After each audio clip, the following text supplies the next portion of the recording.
AOC then comes in after Joe Biden's campaign manager and likely deputy chief of staff calls Republicans a bunch of effers. AOC comes in to double down on that, but also in classic AOC fashion to make it all about her. So Marco Rubio came out. He said, Biden talks about unity and healing, but you want to know what they really think? Read how the person he wants as the next White House deputy chief of staff called Republicans in Congress a bunch of effers. AOC responds, Marco Rubio, you stood by in total silence when your GOP colleague called a congresswoman an effing B on the Capitol steps in front of press. Apparently some congressman insulted AOC. He denied it, and she's a liar, so I don't believe her. Maybe he did, maybe he didn't, but I certainly don't take her at her word. You weren't big enough to speak then, and you don't get to sob now. By the way, that is the right word for those who fleece and scam working families. You got to give the gal credit. She makes every single thing about her. Obama was very good at this. I hope that doesn't mean AOC is going to become president. Obama, he graduates from law school. He's done nothing in his entire life. He's accomplished nothing in the professional world and the political world. All he's really done is gone through school. And he writes a book about his absolute favorite subject, himself. Then he writes another book. Do you know what that book is about? I'll give you a hint. It's his favorite subject, himself. Then he's president, and he leaves the presidency. And he's now written 2 books about himself. He then gets a book deal. And he writes a 750-page book about, do you know? Can you guess? Himself. all the details he left out of the first 600 pages about himself, he was able to fit in to the next 750 pages. That's what AOC does. AOC, who is really bad for the country, she is a stain on American public life. She is like a festering wound on American public life, ripping up real issues that America's had, also ripping up completely imaginary issues that America's had. Everything is sort of contemptuous of the country. But she's not the only person who does this. The reason she does it is because it gives her a lot of attention. And there are some Republicans who've done that too. But, narcissism is an occupational hazard of politics. But AOC does it in particular. And the way she does it is focus on all these grievances. Everything is about how she's been wronged. This is a 30-year-old bartender with absolutely no qualification to be in Congress other than her age. And she gets this great cushy job and a significant amount of influence. And she's still complaining. Imagine that. Imagine still complaining about that. But it's always about grievance.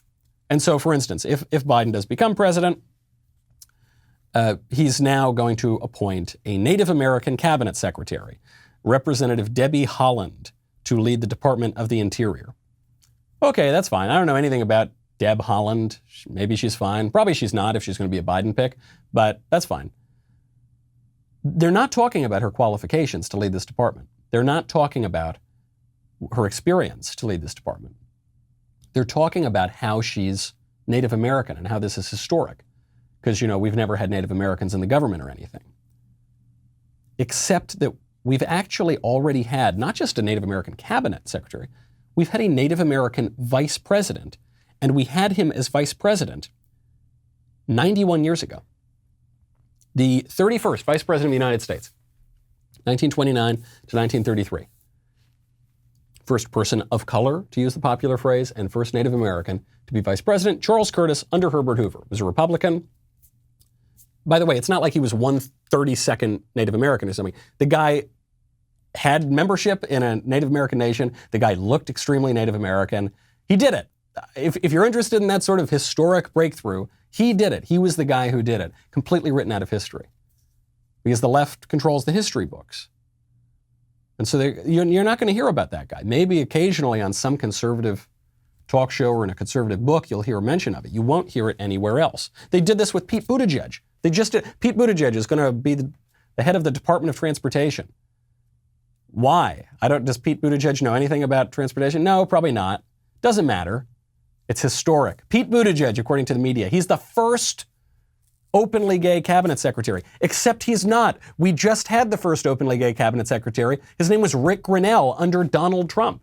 That happened like 5 minutes ago. It's been completely written out already. That is a conspiracy. Not necessarily a conscious one. It's sort of reflexive, I think, for the left. That they have their narrative and they're sticking to it, whether reality backs it up or not. The media certainly aren't going to correct them. You want to see the kind of hard-hitting journalism we have? So the Washington Post has been trying to overthrow the 2016 election since before it occurred. Well, now that they think Biden's got it, certainly he's in, it's done deal. Here's the kind of hard-hitting journalism you can expect from the Washington Post. Pete Buttigieg is right. Airports are romantic. That's the headline.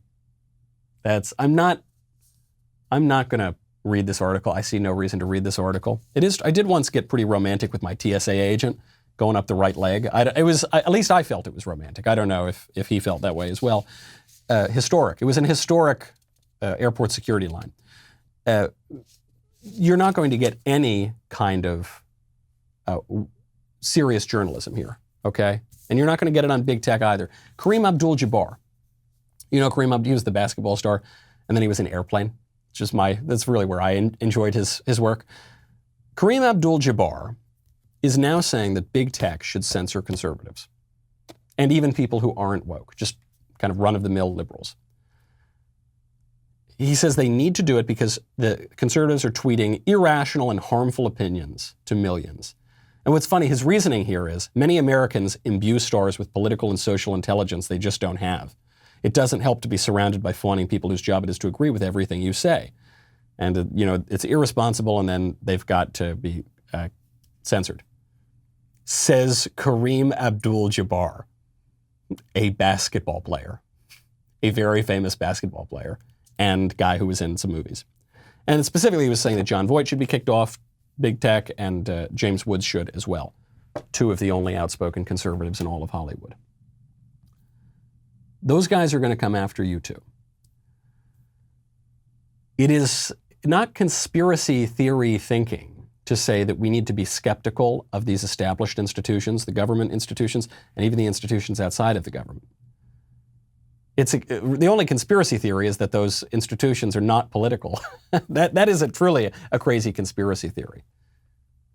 There is I guess you could use the word conspiracy. It's not really a conspiracy, it's just an establishment. It's an established standard across all of these different sectors, all of which are hell-bent on shutting up conservatives, making sure we don't have a voice.